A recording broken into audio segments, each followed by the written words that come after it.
Due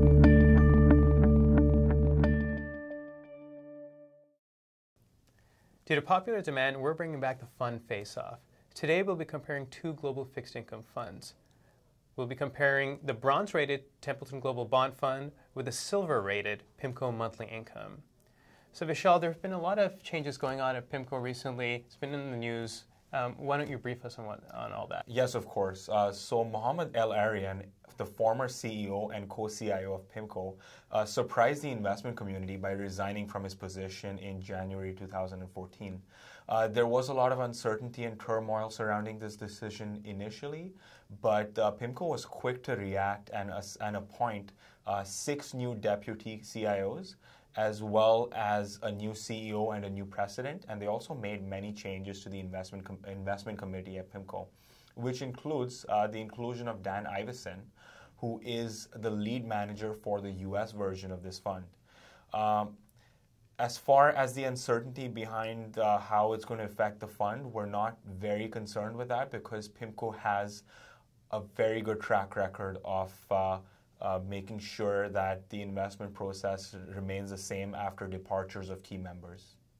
Yeah, that contrasts quite a bit with the Templeton team. That team's been pretty stable, and I think where Templeton and PIMCO, where they set themselves apart from many of their global fixed income competitors, is their bench strength. As you mentioned, PIMCO has a very strong bench, and the same goes for Templeton Global Bond, where Michael Hassanstab is lead manager, and he's been lead manager for some time, and he's supported by Sunal Desai.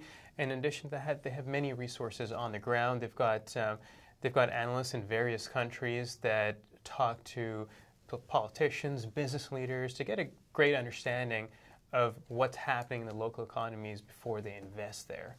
Of course. But there's one big difference, which is most likely the most important difference, and that is the contents in their respective portfolios. So the Templeton Global Bond Fund invests globally, but the PIMCO Monthly Income Fund does have a large allocation to U.S. mortgages, which are a mainstay in the portfolio. PIMCO as a firm has a lot of resources allocated to investing in this asset class and doing a lot of detailed analysis of this asset class. So they have a lot of information on the loan quality, the collateral quality. So there's a lot of research going into that.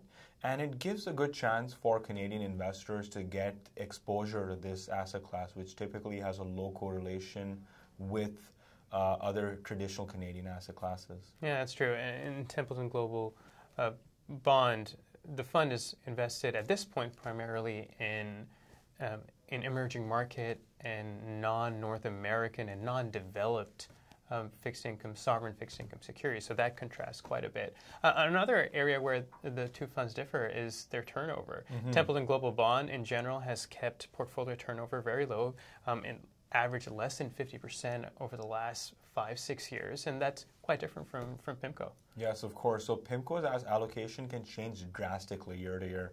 A few years ago, they had a lot of emerging markets and high yield allocation, and now the largest allocation is U.S. mortgage-backed securities.